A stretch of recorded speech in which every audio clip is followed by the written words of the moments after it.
Topini puthot nili jitan phangchu juti prasansa hin pen nili Facebook la pen YouTube pini ke wang banggal hanlo asi ilitum da Karbiang Long Autonomous Council ke charia bang ake hai tuliram rong hang kaningje alam tum BJP meeting along isi junuda kalam kaningje do alang li nut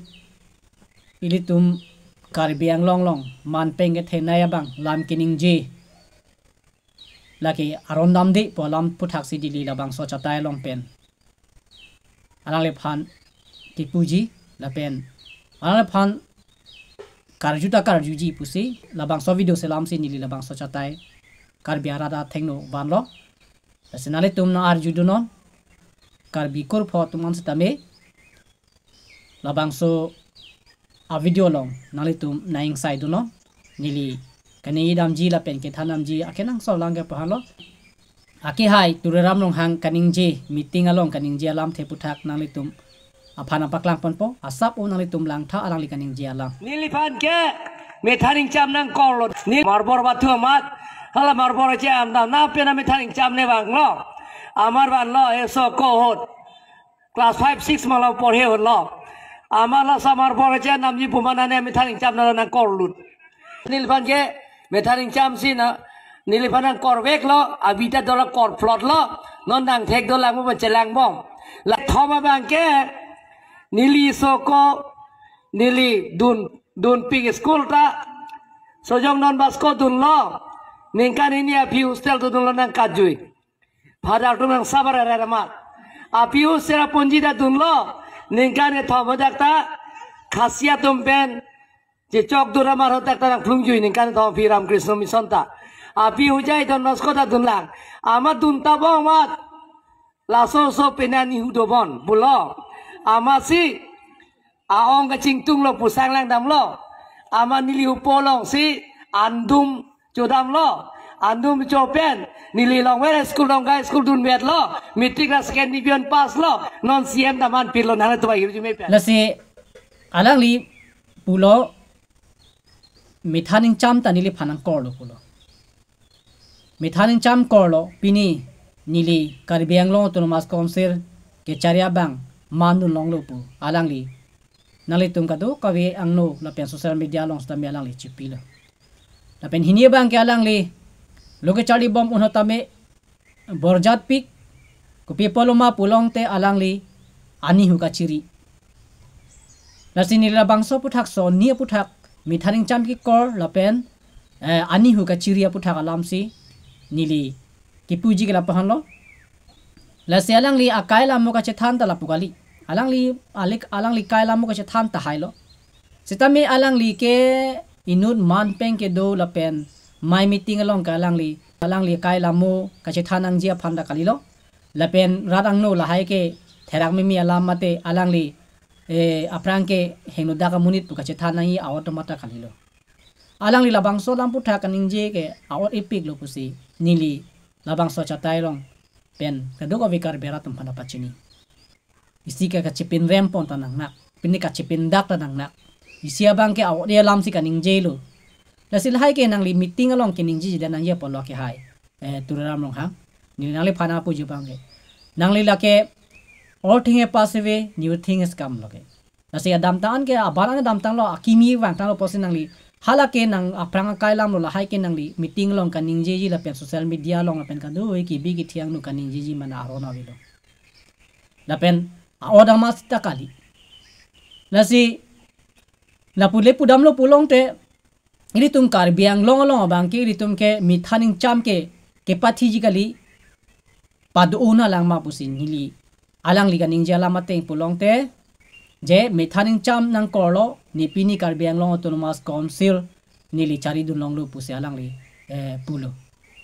tang te la pule po te lang li kaning jala mateng pote pini Karbiang long ente mithaning cham do an tamili tum mithaning cham ke pathigically padu una lang la pule pote athe mithaning cham korlong li te ke Karbiang Long council ke chari dun jia bang thu man iluma areng the man thek thelo ma mithaning cham jong si kor ki pulong te di langdam pulong te alang li mi thaning chami kor charling theke man pu yong se alang li chi than rong pulong te la se alang li la pu ke than the de nang jia polo la pen alang li akai la mu ka chi than nang ya dim ta kali lu lagi personal inurat bahani ba jirpo tum pen alam jirwan chi than non sitame meeting binong mate BJP meeting binong pen rat chingrum pet nilip ni hang a constituency tin pen chingrum pet along se alang si mai phu la pen lam speaker lo alang li lam than bang lo alang la son lam che than rong ke karjo tum kupusi ke dudun thek ma kupusi karju dun misen ma kupusi ke kroidun ma la solam ni le rada phanta hala bang so meeting arni ke dudun tum phanta ni li arju thuing tung duk lo pusi karju me ma la solam putha la pen alang li ta pusi ka che than ma la solam putha alang li jirpu bahini ba hem pu ke chujun pen tot prong hut ma jirpu tum pen la pu tot chom hut la haila ma prang prang la ma che than ola ke hobo pare hetu thik ase la ke che than ta mi setami rat constituency tin along mate APS tin pen ke wang munit saru sar hang pen chenglok da ke theke ting tum do dak 30 department atum do la pen dak contractor atum do la pen dak MLA atum do CM tum do la pen amana penge do tum sai silo sordo so tum no so pen so tum mona rong asar tum ta do karbiri cho do la ka do ka ve ang no se lang li min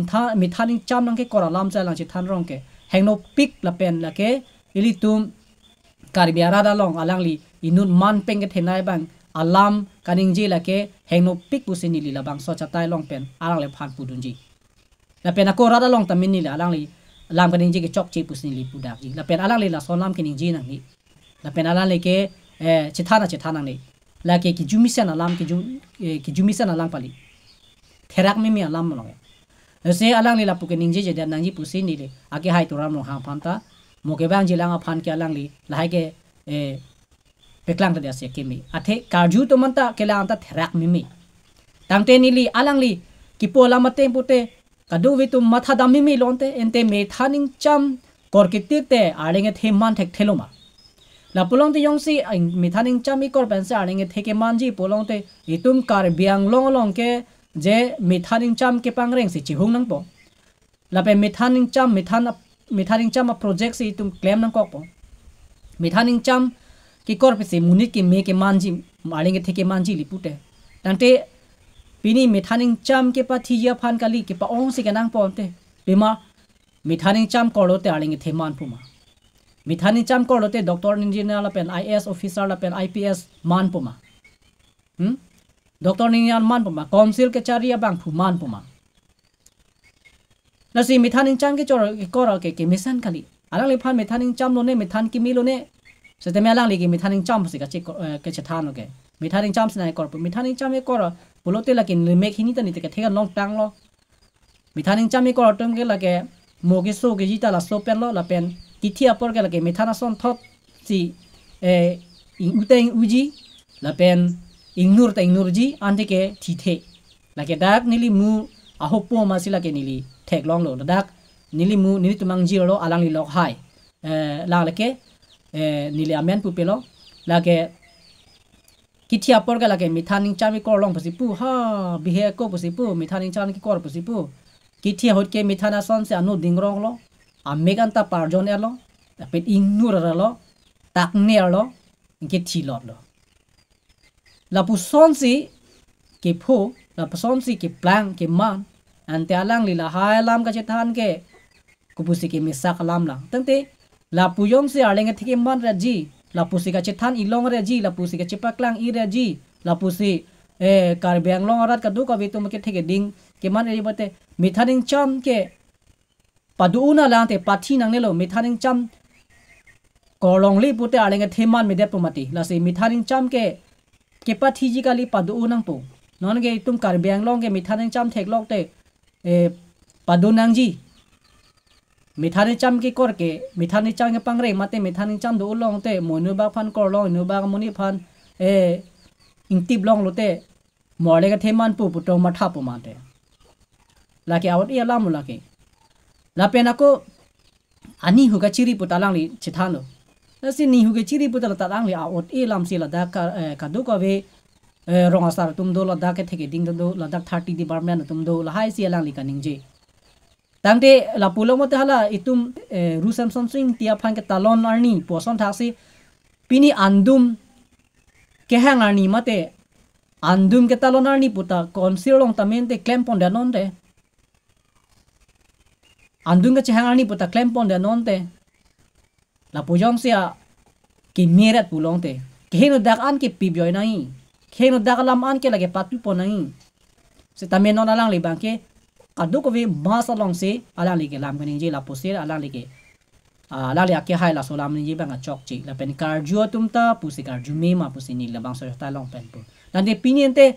ni hu chiri re te ken te aling the man mi de lo man te man mi de puma pini is ips doctor engineer ke ta e ani hu ke chiri tumsi man cholo man te alang phane karji bang ke asi tang de ini tum andum ke chusi ar i rong po ani hu ga chiri si ar i rong po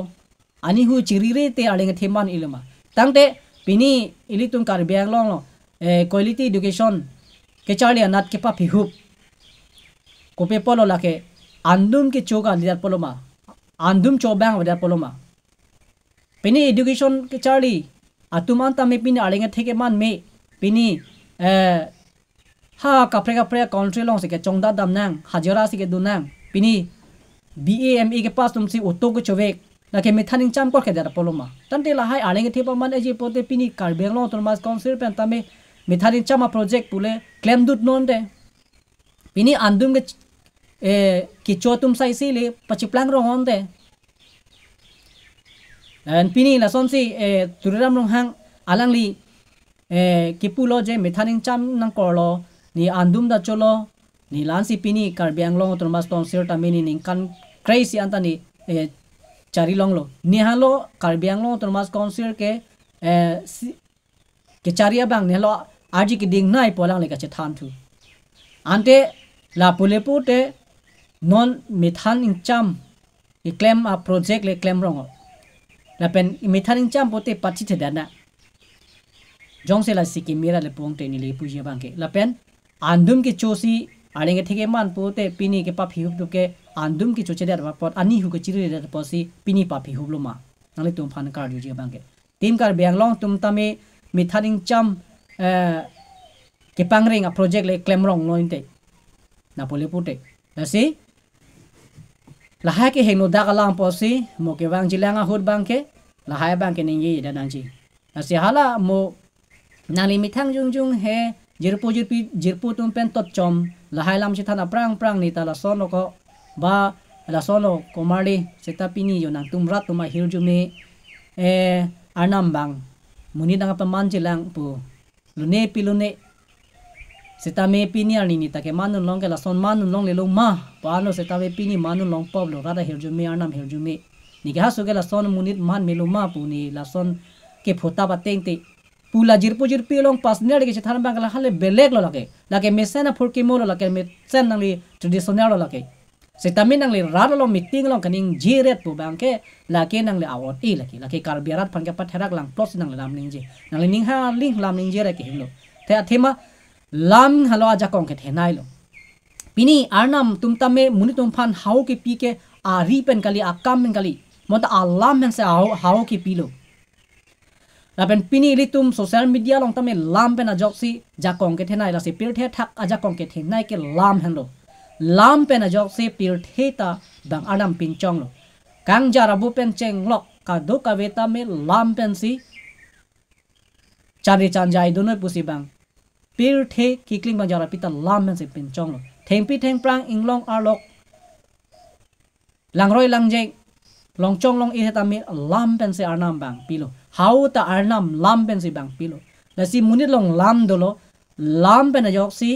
pir the long ke jakong thetan munit tuma phan ke thanji ke pachini deji ta lam pen si ke pachini lo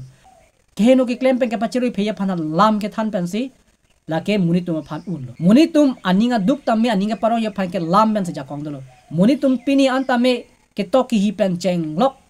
ke texer pini areng ke the man ta lam pen lo lam pen si pang cheng lo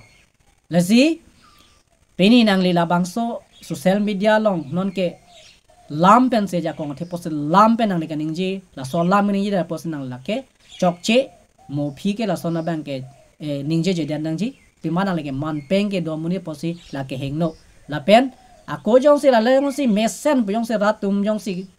kroi rong mate la ke mesen pu jong si hok rong pulong te pini Karbi Anglong Autonomous Council team Karbi Anglong tum pen do amat methaning cham ke pang reng a project pu paklem dut la pen ani hu ka chiri arni pathigra andum ki chorni pura klem rong lalu nili hin pen la sila solam bang ke chokche la solam bang ke nili kining ta dog de la pen la solam ka ning je putela ke lang li nut Karbi Anglong Autonomous Council man peng lang li mithang ma se ba vir phak la ke avelo da pini anta avidya lo la solam puthak la sokaning je pen ma se lang li ke arai hi